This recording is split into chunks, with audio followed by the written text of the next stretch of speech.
welcome to a haunting episode of Homegrown History. I am one of your hosts, not Elvira, but Rebekah Davis. I'm not going to talk like this the whole episode. I'm Rebekah Davis. I'm one of your hosts. I'm the archivist at Limestone County Archives in Athens, Alabama.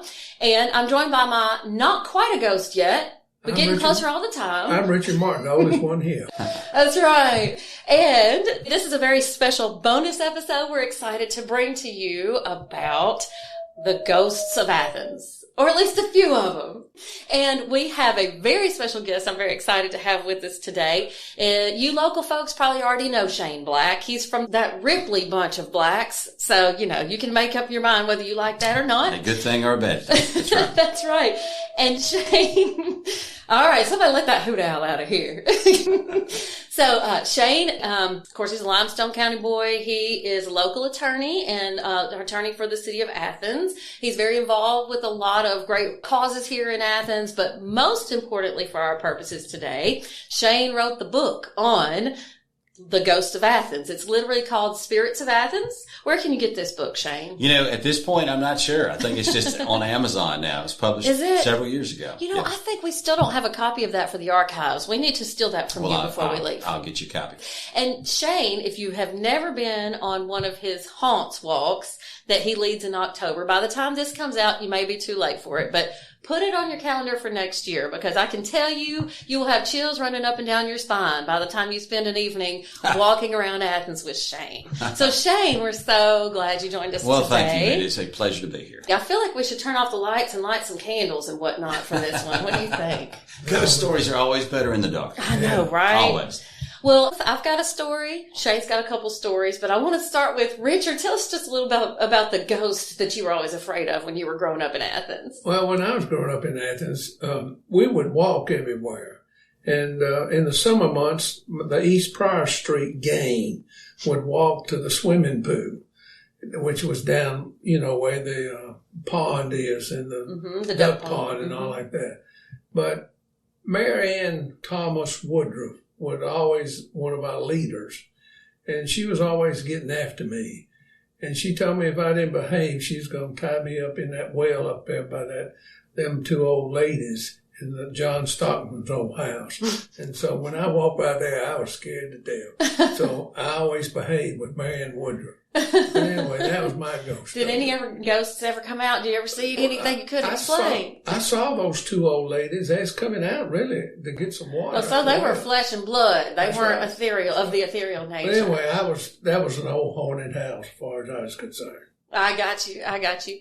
Well, Shane, I know you've got some great stories that you tell at the haunts walks. So, which those are normally on Tuesday nights? Yeah, I think they're on Tuesday and Thursday. All Thursday. Through the month of October. Put on your walking shoes, right? Yeah, put on your walking shoes. Although this time we've got a few of them that are on the horse and carriage that go around through the square. Yeah, I know. I did one with the horse and carriage, and the full moon was out, and the clip-clop of the horses while you're going down these dark streets talking about the ghost. I kind of like that. You almost expect to see the headless horseman come by, don't you? Almost. Well, tell us a story. All right. Well, first I got to say, yes, I'm a county boy. I grew up out at Clements, and so, I didn't know any ghost stories in Athens. I mean, if you were to ask me about, we all know the Hannah Bridge ghost story. We've all heard of that. Although I didn't know until I was groaning at the archives, it's Hannah Ward Bridge. Did you? Well, to us, it's Hannah Wall. They can call it whatever they want up there, right? We're going to call it Hannah Wall Bridge. Don't get technical. No, can't get technical. If you get too technical with them, they fall apart sometimes, and so you've got to be careful with that. But no, so we were trying several years ago to see, okay, do we have any ghost stories in and about Athens that we can tell to do these ghost walks? Because, some people be off to Charlotte or to New Orleans. They're selling tickets on these things left and right. It's around Halloween time. We're trying to figure out, do we have anything like that? And I'd never heard of any. Thought, well, that'd be great if we got them. So we started looking, and back then, I think we put a little ad in the Courier and asked about it. Yep. And y'all, we were just blown away. Inundated, weren't you? We were inundated by all these stories. And a lot of them were, stories that didn't have a lot of meat around the bone. Somebody's got an old house and there's a cool spot in it and the cat's hiss in the corner. Right. But then there were some that just were pretty amazing. And near as I can tell, they were just all sort of local legends. Some of them were more well known than others, like McCandless Hall and the ghost of Abigail Burns. Donnell House and the little ghost and Annie Donnell upstairs and the toys, and she plays with the toys. Those are well known, but we had a lot of them that we discovered that just weren't very well known at all. And so, right. But yeah, all right. So I guess the one I'll tell, if you want one, so many good ones, but talk about Founders Hall, because I figure everybody listening to the podcast knows what I'm talking about when I'm talking about Founders Hall. And if you're not local to Limestone County, because I know we're starting to get more listeners from elsewhere, it's Athens State University, oldest university in Alabama, established in 1822, and Founders Hall was built in 1844. And go on. Yeah, only about 20 years after the town was founded. Exactly. So, all the townsfolk come together and build this remarkable achievement. This building still stands the test of time today. It's where kids go and have prom pictures made out in front of it. It's weddings out in front, right? It's one of those. And the building has all kinds of cool stories about it. The columns have names. Those 4 big columns out front, right? Matthew, Mark, Luke, and John. Yep. There's supposed to be a hidden jug of whiskey from the brick mason that supposedly was caught while on the job drinking whiskey. And so he lowers his bottle of whiskey into the column, and as the foreman comes by, he catches on to what's going on, so he moves the guy off a little further down the line and then have him brick it up while he's over there. So he can't get back to his lost jug of whiskey. As a matter of fact, when we were putting together these ghost stories, the archivist over there said, there is a awesome poem from the 1911 yearbook of the college. Really? That there was a poem. I tell you what, I'll just read you a line or two from it. Find this it for sure. Attributes the ghost of Founders Hall to the mason who lost his jug of whiskey. Oh, that's inside. Awesome. So you got a spirit looking for his spirit. Yeah, it's pretty long, so I'll kind of cut it down. But the watchman is a man of might. The cookie is a host, but I'm the one who rules by night, for I'm the college ghost. Oh, I was once a mason proud with a wicked taste for drink. For that I come to wear a shroud and make the living shrink. I worked upon the columns high before the college door. I brought my jug, 'twas mighty dry, and hid it in the core of that tall column on the left. And when no boss was by, I'd grab the jug with motion swift and swing it up on high and take a nip with eager zest to wet my dusty throat. 'Twas old Scotch rye, the very best that a mason proud could boast.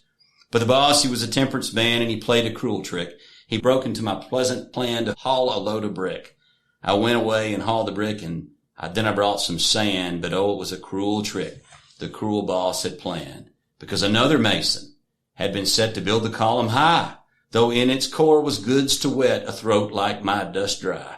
And not until the column high was finished, capped, and crowned did that mean boss permit me by or let me hang around. So he goes on and he laments the loss of the whiskey, and then he says, for 20 years, I watched the spot where my good jug was hid, hoping that a fire hot might open that fast-sealed lid.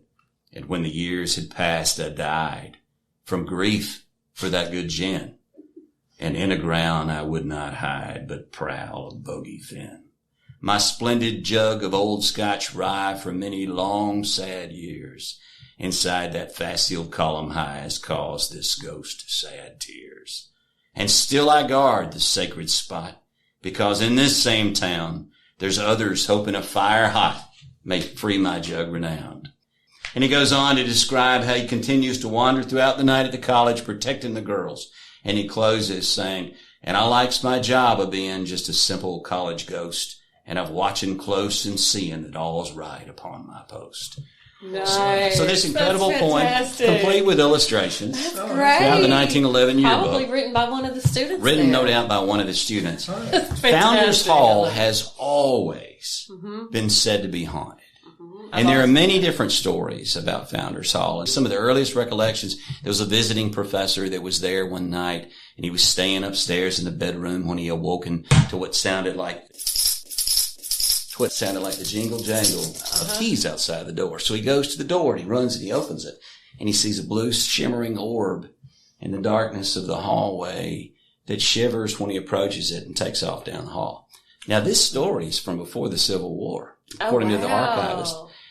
That they were so impressed with this young man, they were going to offer him a job, that he left in the middle of the night and he didn't return. And even when they mailed him a letter and asked him to come back to give him a job, he refused to ever set foot in Founders Hall again, given the experience he had. Now, that's a neat story, but what to me is just incredibly fascinating is over 100 years later, there's a parallel story of a professor in the upstairs of Founders Hall doing grades late at night. And as he does grades, he's doing the grades, he hears the jingle jangle of keys from outside the door, and he thinks it's a security guard. So he stands and he goes to the door and opens the door and sees a ball of light which shimmers and flies down the hall. Now, fascinating, because both of those stories took place over 100 years apart, and they describe sort of the same kind of phenomenon. And I know I'm telling anecdotes. There's a lot more to this stories about the ghost in Founders Hall, but one of the ones I enjoy the most is about a young student named Mary. Founders Hall, Athens Female College, before it was Athens State University many years ago, was only a school for young ladies. Right. And so the story of a girl there named Mary during the time of the Civil War, when Madam Jane Hamilton Childs was the headmistress of the school. And by all accounts, she was a very stern headmistress. So she's the headmistress and Mary's a student, and it's very strict. And of course, it's an all-female school. So, the number one rule would be what? Would be no boys. Right? Number one rule is no boys. Curfews strictly at 9:00. But Mary had fallen in love. And what I've learned from telling these ghost stories is love always gets you in trouble in a ghost story. But that's true. It is true, right? So Mary falls in love with this Confederate soldier, and she wants to see him, but it's after curfew, and she can't, and he's not allowed on campus. And so through a stable boy, she slips him a note and says, I will meet you under the trees in front of Founders Hall at the stroke of midnight. He sends a note back and says, that will work. We're leaving tomorrow for potential military action north of town. So, stroke of midnight, Mary has stayed awake. She's lying awake in her bed, the top floor of Founders Hall.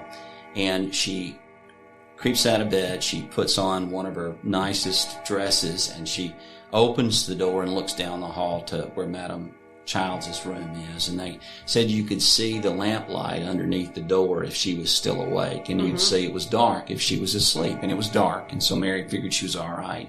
And so she steps out, she grabs her oil lamp, and she proceeds to the landing. The stairs are in the same place they're in today, the big boxy stairs. There's this opening between the stairs, so if you're at the bottom, you can see all the way to the top, the top seeing all the way to the bottom.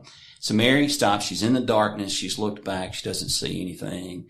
And in the quietness, she thinks she hears something, snap behind her. So she turns and she looks back towards Madam Childs' room, but everything is still black.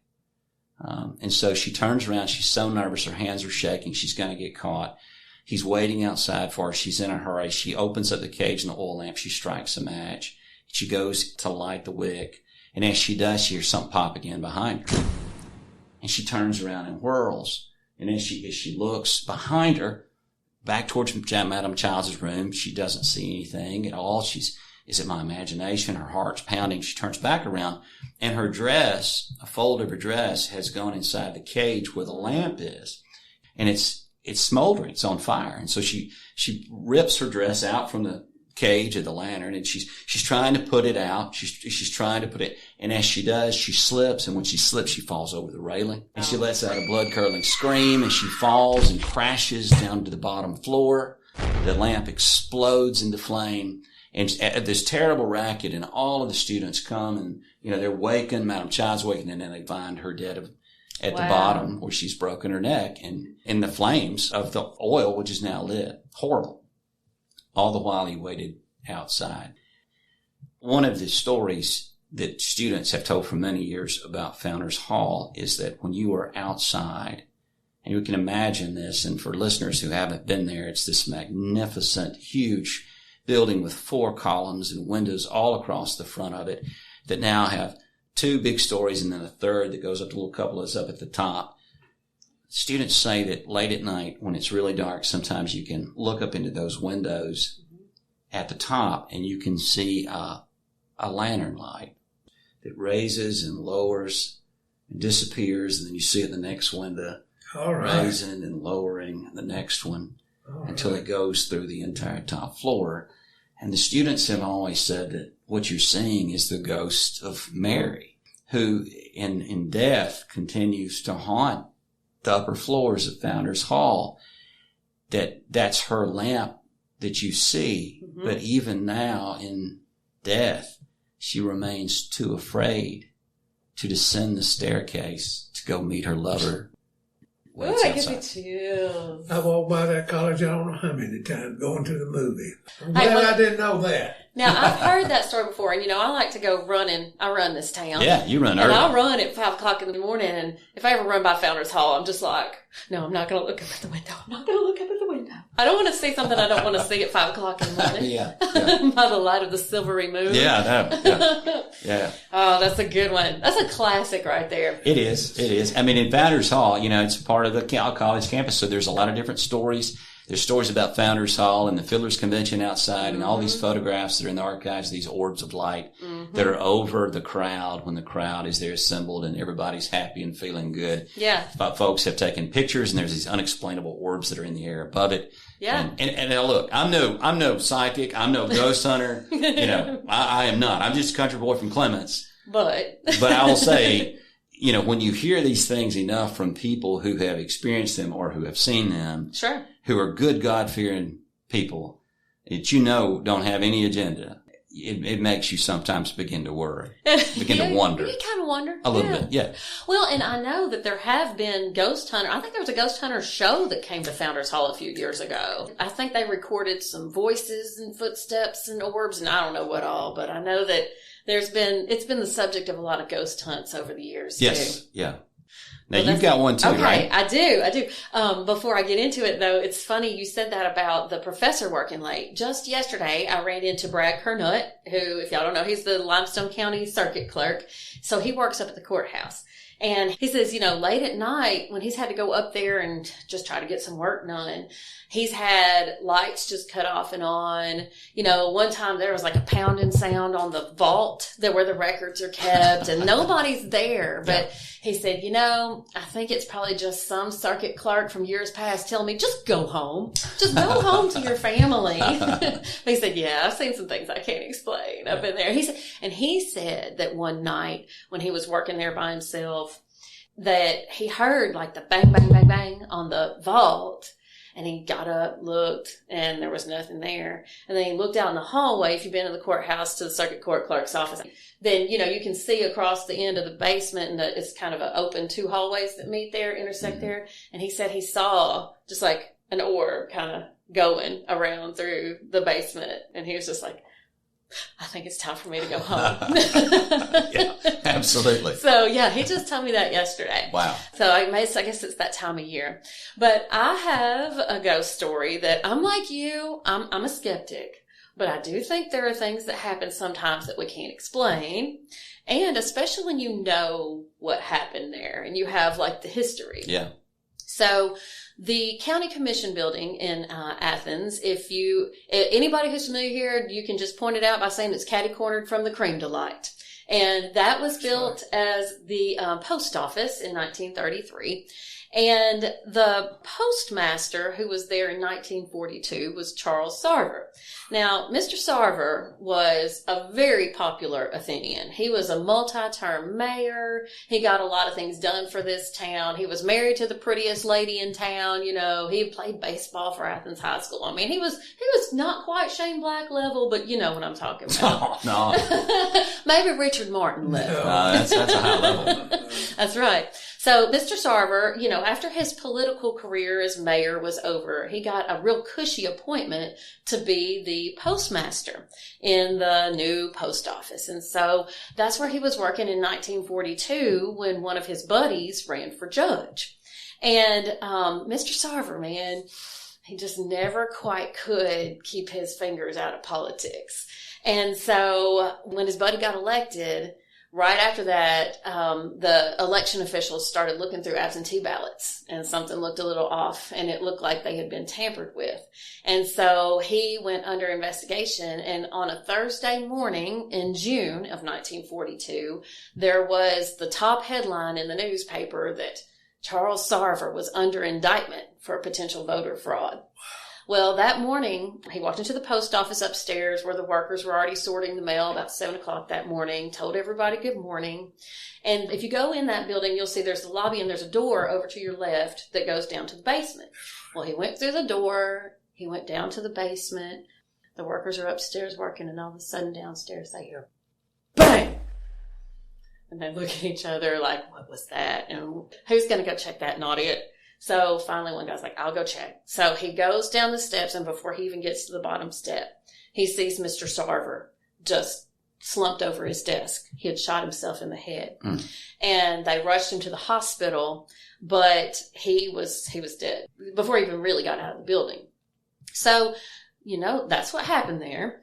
Well, over the years, people who have worked there, and just about every county commission chairman who has worked up there says, oh yeah, I hear voices whenever nobody's there. And there's an office that has a door that opens to the basement. It just opens sometimes for no reason. So I knew all of this. And then in 2017, the archives temporarily moved down to the basement while our building was under renovation. And my office, my desk was sitting right at the spot where Mr. Sarver killed himself. And so over the course of the year that we were there, sometimes like the microfilm machines or the copiers and electronics would just cut on for no reason. Sometimes just a random cool breeze would hit you for no reason. The air wasn't on, there wasn't a window open. I mean, it was enough that we just got to where we would joke around, April and I would. And we'd say, all right, Mr. Sarver, we're trying to get some work done, And it was just a kind of the running joke. Well, one night, I think the moral of this story is going to be never just go into a building after dark by yourself, especially a public historic building, because one especially night, a female. Right, exactly. So one evening, it was about 5:00, and the county offices closed at 4:30, but I'd had to finish up some work. So I was the last to leave the building. And as I was going out the basement, I looked down the hallway. You could see all the way to the other end of the building down there. And there's a window to the break room. And it looked for all the world like silhouetted against that sunlight, late afternoon sun coming in, a man leaning up against the wall there, like a hat, a long trench coat, just leaned up. And I took a double look and I was like, Rebekah, get a grip. It's just the shadow of the stairwell. And I got that chill. And I was like, my imagination's getting the best of me. So I just shook it off and I hurried up the steps and left for the day. And I would say it was nothing if it weren't for the fact that a few weeks later, I was standing upstairs in the building right there in the doorway where Mr. Sarver had gone through to go downstairs and do the deed. I was talking to Michelle Williamson, works for the county, so she can back me up on this one. I told her the story about Mr. Sarver, and while I was standing there in front of that door talking to her, the door behind me knocked twice and swung open, and there was no one there. Oh, wow. So, you be the judge. But I'm going to tell you, I've got a picture of Mr. Sarver. I'll add it to our show notes for this episode. And, if you ever see a man with some little wire rim glasses in an old-fashioned coat haunting around the county commission building, just say, hey, Mr. Sarver, and keep on going. Keep on moving. Keep on moving. I know some more ghost stories. Maybe I'll save them for next year's episode. But that's my personal ghost story. That's a good one. I think so. That's a good one. Let's see. Well, you know what? I think we've got time for one more ghost story from you, Shane. If Okay. you've got another one you want to tell. Well, I tell you, the thing about Athens is we have a lot of them. Sometimes people say, because I tell these things, they'll say, well, which one's your favorite, or which one bothers you, or do any of these bother you? Mm-hmm. And I will confess to you guys, and I guess whoever's listening to, that the one that gives me the heebie-jeebies is Governor George S. Houston's home. Mm-hmm. And for those of you who might not be familiar, it's now the Houston Memorial Library. That's right. It was the home of the governor of Alabama, anyways, right after Reconstruction. Right after Reconstruction. Mm-hmm. He was the first Democratic governor in a long line of Democratic governors. Yep, went on for over 100 years. Until Guy Hunt. Until Guy Hunt. That's exactly right. Governor George Houston was the first. Yeah. And they say that on the night that the town found out that he was governor, was the grandest party celebration that Athens has ever seen for or since. Yeah, that's right. They say that, y'all heard of Bald Eagle of the Mountains is what they call it. The Bald Eagle of the Mountains, yeah. He was a real penny pincher. Mm-hmm. He was, they also called him the watchdog of the Treasury. Yep. He was said to never spend $1 in the public coffer if he didn't absolutely have to. While he was governor of the state of Alabama, there was a governor's fund. It was sort of a governor's stipend to spend how the governor wanted to. He never spent the money in there. When does that ever happen, right? Probably the only time in history. Probably the only time in history. But yeah, as you said, it is a beautiful old antebellum home that after the Houston family left, it went into the possession of the city of Athens and became our first library here in town. And now has been fully restored and renovated in the past few years, and it's fantastic, open for the public to come and visit, and everybody should. The building has been said to have been haunted by Governor Houston for many years. And to talk about it a little bit, you got to know a little bit about Governor Houston. He was probably, of all the varied politicians that we've had come through town, he was one of our most notable. He served in many different roles throughout public life. He was powerful. He was in Congress. He served in the Alabama legislature. He served in the United States Congress, House of Representatives, also as a United States Senator and as governor. He was elected governor in the wake of Reconstruction, which of course wreaked havoc across the South and across Alabama. And although some might question his methods for doing so, I suppose when viewed through a modern lens, he certainly balanced the budget back in Alabama and cut taxes, which made him a hero to many. He did such a good job as governor that the Alabama legislature, which is how it was done then, selected him to serve as our next United States Senator. So he made this grand return to Washington, where he had served before. He'd actually served in the United States Senate and was the one that delivered the papers of secession on the floor of Congress. And they said he did that with tears in his eyes because he was a Union man. But he returned to his post in Washington, the watchdog of the Treasury, the bald eagle of the mountains, a persnickety man, a heavy-set man, balding on top. He was sort of temperamental, they said. He valued time and punctuality. If you were a little bit late for anything, it made him very angry. He valued time. He had an old grandfather clock over at the house.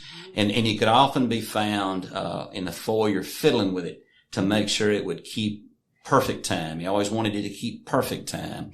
Well, anyhow, he serves for a little bit in the Senate. Doesn't finish out his term. He's on his way back here to Athens for a break from Washington over the Christmas holiday. He catches pneumonia and it worsens. And then on December 31st of that year, he dies at home, the bottom floor of Houston Library. It's on one of his last, they say his last words were, "John, fetch me my shoes. I must return to Washington." And then he dies there on the bottom floor. This immense figure, powerful figure in Athens dies. And now, today, as I said, it is a beautiful antebellum home. You can go in there and visit. It is lots of those sights and sounds, those smells. Richard, those old antebellum homes. They have that musty smell about them. And you go in there and walk around. The floorboards creak and groan. And the grandfather clock still chimes. It doesn't keep good time. It may be 2 o'clock. And it may chime 3 times. Or it may be 6 o'clock at night. It chimes 5 times, which I'm sure would irritate Governor Houston. The librarians talk about hearing it infrequently. It doesn't always ring on the hour. But the oddest thing about the grandfather clock is that nobody can find it in the house. They've searched for it. They've heard it many a time. Of course, the walls have been opened in this place, the attic and everything. I mean, everybody's been through every part of that house. But they still hear Governor Houston's prized possession. They still hear it chime, even though it doesn't keep time like he would want it to. There was this, lots of times our elementary schools would go have little field trips, right? I mean, kids go, and they'd go to Houston Library a lot. On Saturday, it's open. This is back when it's still a big old library downstairs, still being used. A little boy comes in there on Saturday. He's got his mama with him. They come to the librarians, and he says, "Hey, I was here with Julia Newman. I want to show Mama around the house." And they said, "Well, have at it. That's wonderful." So they hear him tromping around all the stairs. They can hear him walking around, and finally they come back downstairs, and the little boy is just distraught. He says, "What have y'all done with it?" And the librarian says, "I don't know what you're talking about, son." He says, "Well, we were here and we got to play around it and we can't find it now." And she said, "I don't know what you're talking about." And the little boy said, "The grandfather clock." Oh, wow. He said, my friends and I loved it. It's the biggest grandfather clock I've ever seen. We've got one at the house. I want to show Mama my grandfather clock. Oh, wow. No grandfather clock there in that house. All kinds of stories about that house, about, breezes, cool breezes coming through the house when there's nothing about. Upstairs before they had central air and heating, had old window units upstairs that would just chug and try to keep up. It'd be stifling hot when they go up there. And there's a couple of rooms upstairs they'd walk into, and there'd just be these cool breezes that would just rush past them in the heat. When, that's just, where did that come from, right? These windows don't open up here in this old house. And so, things like that, they'll smell beans cooking from the back where the kitchen used to be, where nothing's cooking at all. Librarians talk about posting things up on the wall and coming back the next day, and they've all been pulled off the wall and they're all down on the floor. I mean, weird things. But I tell you, when it was time to replace those old air conditioners and put in central air and heating into this place, which, if you've ever taken an old house and tried to rip out, and put in central air and heating, it's a big effort. It's a job. It's a big job. And so the workers had to come in, and I think it was Buzz Estes group that did it. God rest his soul. God rest his soul. They had two guys that were in here, and this would have been like in the late 70s or early 80s, who were trying to renovate this place, put in central air and heating, replace those old air conditioners. And they've had to cut holes, of course, to run ductwork where nobody ever intended that holes should be cut. And they're up in the attic that day. And there's no electricity, of course, in the attic. So all they had to go off of was they had a little small roof access, was about 3 foot by 3 foot, that you can get into from the second floor of the home. Buzz couldn't do that. Yeah. And they had a ladder, and these guys had shimmied on through there, and they had run a power cord from the second floor up into the attic. And they had one of those claw lights. I call them claws. Oh, yeah. They're like a little light bulb in a cage, got a little claw on top, and then it's an extension cord, basically. Yep. Well, they'd run that up there, and they'd hung it up on an old rusty nail in the attic. That was their only source of illumination. These guys are up here banging around, clanging around, trying to get this duct worked in. Well, while they were up there doing it that morning, they kept seeing from that access to the little square access to the second floor, they kept seeing someone kind of looking at them, kind of sort of the silhouette of somebody kind of poking their head up in there and kind of seeing what they were doing and putting down. Well, the librarians, these librarians that were very persnickety about a house. You're here, you're cutting this house up. This is a historical house. Please don't cut anything or put holes in anything that you don't need to. And so they've really been on these guys to be very careful. And so the guys kept seeing them poke their heads in. And so when it came time to break for lunch, they go down the ladder and they go downstairs. They stop at the librarian's desk, and one of the librarians is sitting there, and they say, "Hey, while we've been up there working, we have seen you guys poke your head up there and kind of peep in. And we know we're making a lot of noise, banging around, but I promise you we're being as careful as we can be." And the librarian said, well, hun, that's not us. We haven't been up there checking on you. And they said, no, we know you have now. We've seen you kind of poke your head up in there. And the librarian said, oh no, said that hasn't been us at all. I said, you know what? I'll tell you what it is. Said, I bet that's Governor Houston's ghost. And he's just checking on y'all. He's mighty particular about his house. And he's probably just checking on y'all. He doesn't like for money to be spent or anything. And here we are spending all this money putting this heating and air conditioning system in here. Said, that's got to be what it is. And the guy said, what? He said, no, I know that's what it is. He said, no, it sounds strange. But when we have things ready, just talk to him. All you need to do is just say, Governor Houston, we're just trying to improve your house and make it better. And he'll leave you alone. Lord. So the two guys said, all right, and they go outside. Well, they're laughing about that. Oh, that's the silliest thing we ever heard. Ain't no ghost in that house. That's crazy. So they go out and they get a bite to eat, and then they come back in there in about an hour and they've forgotten all about everything. And they go back up into that attic and they're banging and sawing and busting and hammering on things, cutting things and just, cussing and they're having a hard time getting that duct work done. And all they got to go on is that little lamp. They can barely see, and it's all dusty up there, and they're banging around. And all of a sudden, that light goes out. Oh, snap. And they hear something kind of rustling behind them.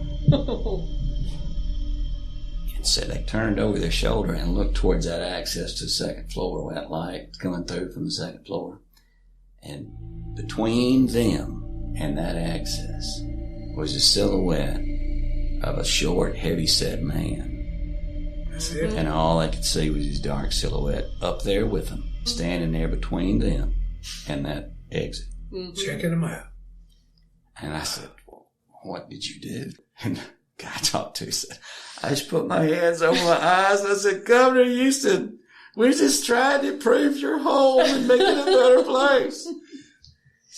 Everything was quiet, and all of a sudden that light came back on, and there wasn't anything there up there with him at all. That's right. Yeah. Oh, the mercy. Governor Houston's house. You know, it's always been a wonderful, historical, you know, very important thing in our history. But in recent years, everything I hear about it has something paranormal associated with it. Well, and they've been doing so much work, I'm sure they're just shaking. You know, don't you reckon that Governor Houston and Buzz right now are just looking down on that saying, I would have done that differently? Probably so. Buzz is probably joining the ghosts up in there now. Probably saying I'd have told that story way different, Shane. Yeah. Well, that's great. You know, I could sit here and listen to y'all tell ghost stories all night long, but I know you actually have to lead the haunts walks at the time that we're recording this. So, Shane, if this podcast is still going a year from now, I'm going to just reserve your time right now for 2022. Okay. Because there's still plenty of ghost stories. There's still to tell plenty right around. there. There's the house out on Highway 72 in Clements with the Gothic gables that maybe next year we'll tell that story. I think that'd be great. You know, the most important thing I've learned about these ghost stories is, especially the ones that are here local, I mean, they always tell us something about our local history or our local folklore that we don't get anywhere else but from something like this. But the only way a story dies is if people stop telling it. Amen to that, brother. If it stopped being told and it's never written down, it dies. So all these stories you remember your grandparents telling you, you know, that have been passed down, if you don't put those down somewhere, that's right, then they're going to go away. There's so many places in town you can go by and say, gosh, I remember my grandparents saying that was haunted, but I can't remember why. I can't remember what they said. That's right. It is so important to preserve local folklore by taking that and recording that stuff. Amen. Amen. And that's what we're doing right here. All right. Well, y'all, thank you all for joining us for a spooky episode of Homegrown Haunted History. Happy Halloween.